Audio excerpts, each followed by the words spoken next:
Hello mga ka-e-bike, welcome sa ating panibagong video vlog. For today's video, magkakabit tayo ngayon ng DJV 72530 na controller at QS 3000 watts na high speed na hub at siyempre yung Koso at Snell horn. So panoorin nyo hanggang dulo mga ka-e-bike. Maraming salamat. Don't forget to subscribe sa ating channel.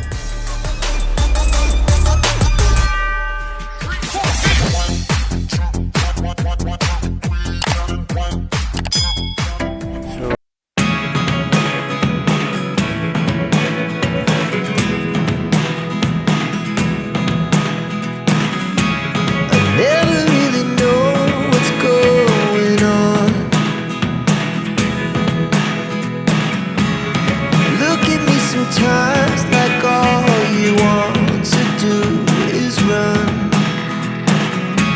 Hear me out, hear me out. It's all the things you never show. There are the things I want to know. Secret start in your heart so slow. But if you don't wanna tell me now, I guess I'll never know. Losing almost all my energy. It's getting hard to talk to you, and I'm the only one who speaks. It's all the things you never show. There are the things I want to know. Secret start in your heart so slow.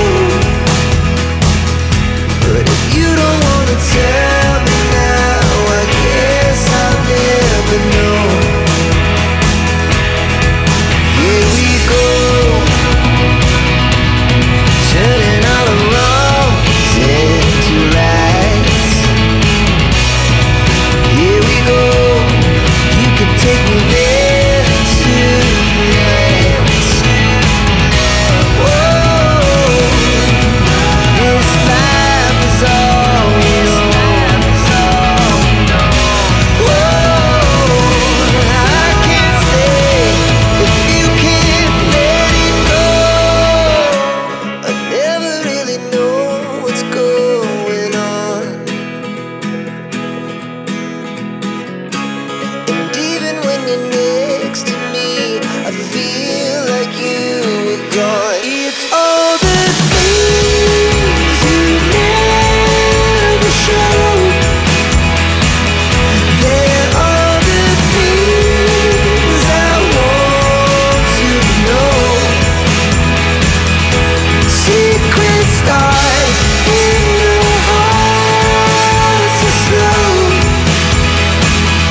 But if you don't wanna tell me now, I guess I'll never know.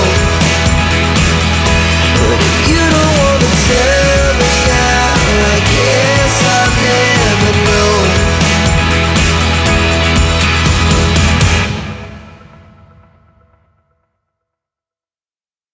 Magnet, no, para kasi kung sa likod siya ilalagay, pag naka-stand siya, gagana ng gagana yung speedometer, so tataas yung odometer niya. So sa harap lang, kasi kung gagana lang yung speedometer, yung digital pag natakbo, para kahit i-center stand niya, ipaikutin, hindi tataas na tataas yung odometer. So ayan, kakabit ko muna yung magnet, ipuksin natin siya dito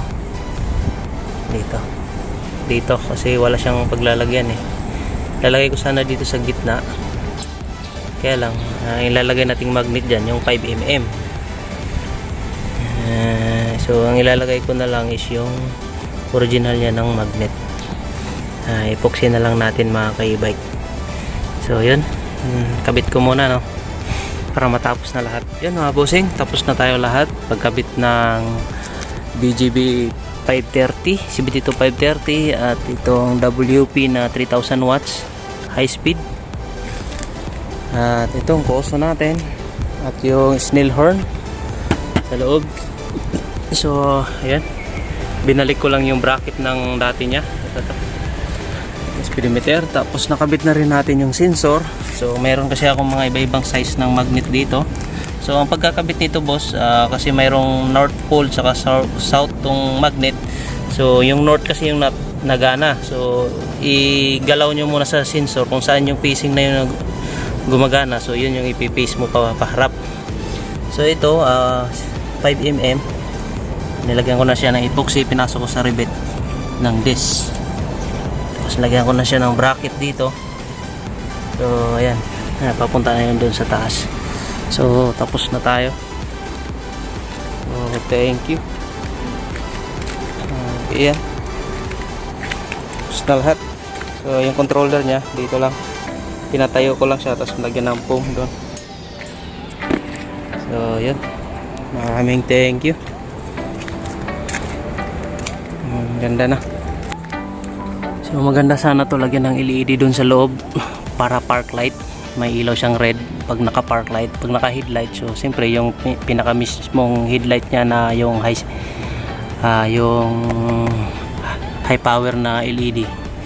So maganda sana lagyan ng ilaw din yan para magre-reflect yung kulay red. So ayan, tapos na tayo. Tawagan na natin si Bossing. Ko alam kung adjuster ba to, na-adjust ay hindi pa. Kasi yung original na ganito na-adjust to shock, malambot saka titigas. Parang design lang yata to.